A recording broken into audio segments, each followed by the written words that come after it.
The uncertain silence. Chapter 1. The unseen stare.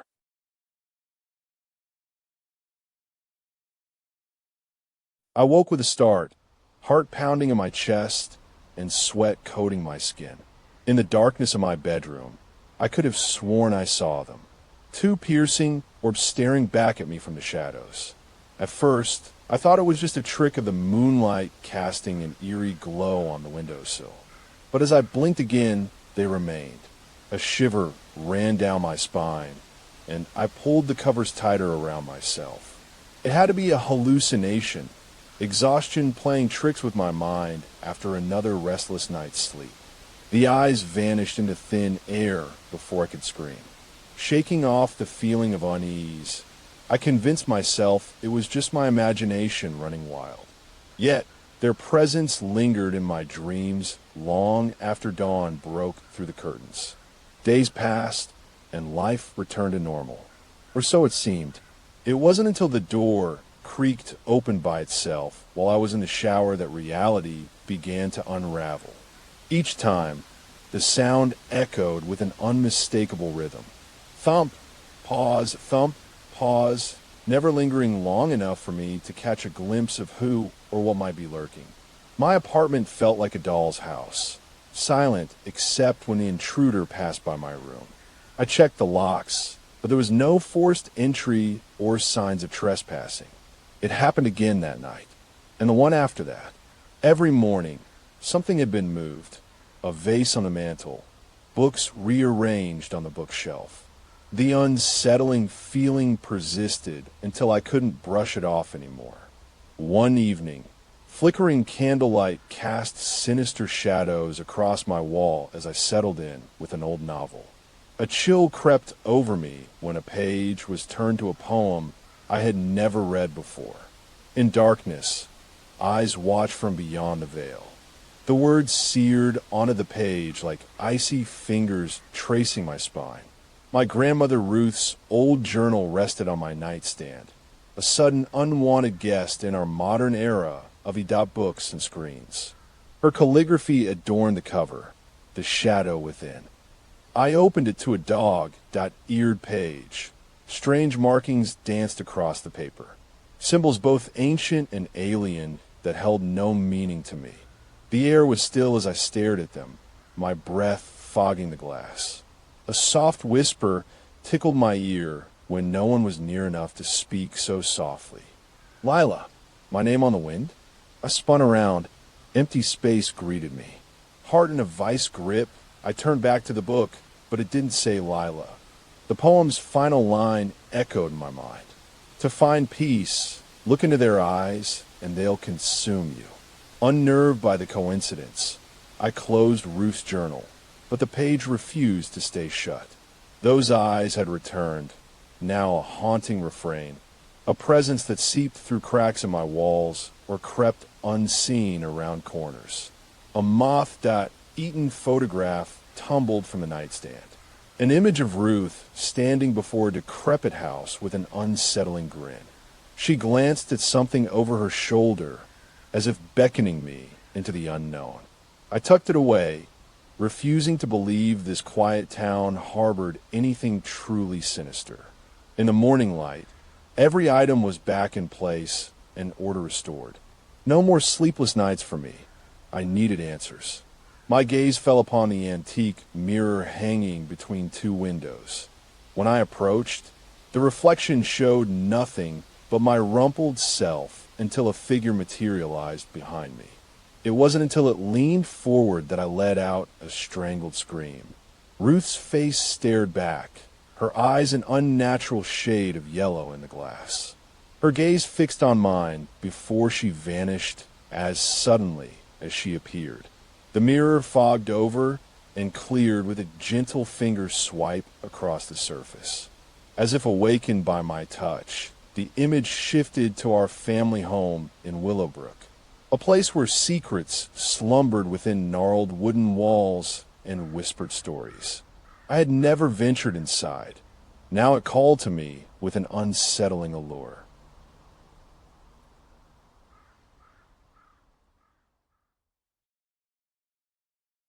Chapter 2. The Unwanted Echoes.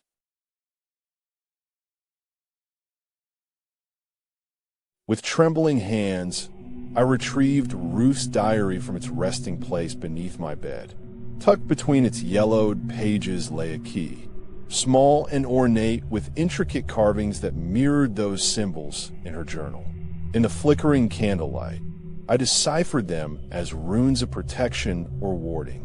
My fingers trembled as they clicked into place over an iron latch, hidden within a false wall, revealing a narrow passageway.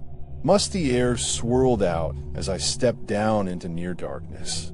The walls bore tales, faded photographs, and old newspaper cutouts detailing local legends of the town's history. Ruth had been researching in secret. My curiosity led me deeper, past an antique trunk to a room sealed away for decades. Inside, a dusty desk held more than just relics of her fascination with folklore. It was a shrine. Eerie trinkets and books were scattered among yellowed letters penned by someone named Eliza. My grandmother. A letter dated from 1932 spoke of a woman who claimed to see shadowy figures lurking in the dead of night. They whispered secrets, begging her to listen. Eliza believed these beings watched over us all as silent guardians. The final entry spoke of a ritual that would bring clarity but came at an unspoken cost. Ruth's handwriting continued the account. She had performed it alone, inviting their presence into our lives. The room was to be sealed away forever, yet I'd found it, and they lingered, curious or malevolent. The words "unveil my past" were penned in blood on a parchment at the bottom of the page, smudged but legible against my grandmother's stationery. Did Ruth uncover something that cost her peace? As dusk fell, I lit candles to illuminate dusty artifacts and creaky pages. I sat behind Eliza's desk, reading with a trembling hand as an eerie silence descended upon me. The fire crackled, casting flickering shadows on the walls as night crept in. Pages rustled, not by wind or my touch. Whispers spilled from the bookshelf, soft murmurs that seemed to hold secrets and ancient tongues. One phrase stood out: silent wardens. As I read further, a gust of cold air swept through the room as if summoned, carrying a single word on its breath: Lila. The hairs at the back of my neck stood tall, a shiver traveling down my spine. The fire crackled louder, and I glanced up to find eyes in the mirror. Two piercing orbs staring back from behind me, just as they had that fateful night. Eliza's story was no longer mere fantasy. It was my reality.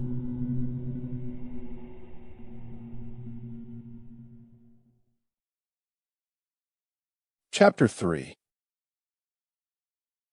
The Silent Whispers.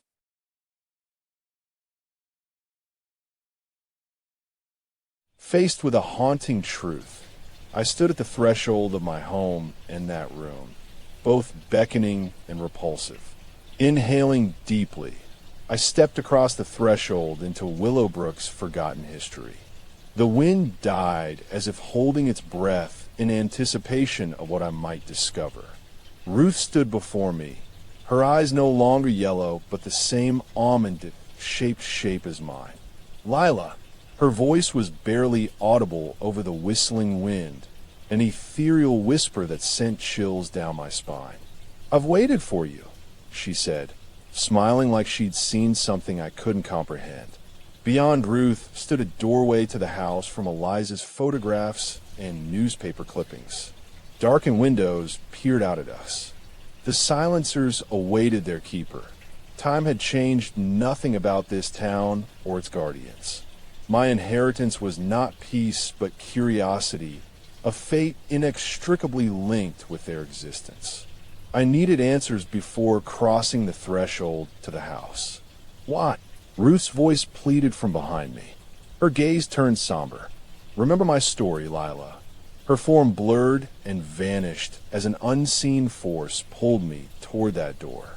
Creaking hinges announced each step through the entrance into our family home's heart. Dust danced around us where moonlight barely penetrated. Eliza appeared in a chair near the fireplace, her eyes aglow with an otherworldly light. You've opened this path. It must be seen to closure. The silencers materialized, tall and imposing figures cloaked in tattered robes, their faces obscured by hoods. I offer myself as a sacrifice for understanding their purpose. Look into theirs, she whispered before vanishing like Ruth. Heart pounding, my gaze met an ocean of eyes in the darkened windows. When I opened them, each pair was different yet familiar. Eliza's had said to bring peace. Mine would show the truth. Yellow Orb stared back. My inheritance from a line of women who could see what lay between worlds. They were not silencers or wardens, but silent witnesses. The house seemed alive as I descended their silent ranks, meeting each gaze without flinching until they led me to an iron door with a rusted handle bearing our name. Lila. You've opened this path. It must be seen to closure. As I turned the knob, shadowy apparitions whispered secrets that began to unravel Willowbrook's legacy and mine. Whispers I could hear now. They guided my hand to face the silent witnesses. The world shrank as I looked into their eyes, witnessing generations of our families packed with an unspoken horror. I saw Ruth's ritual and her compromise. Then there was me, the last keeper in a line that had sworn silence for too long. Silence is broken. The final whisper echoed through my mind before they dissipated, leaving only the echo of Eliza's story etched into existence. The room faded to black, the silent warden's secret now mine to bear or share with the world. I chose neither and turned back, embracing the role of silent guardian in this veil between worlds, sealing our home and family history forevermore.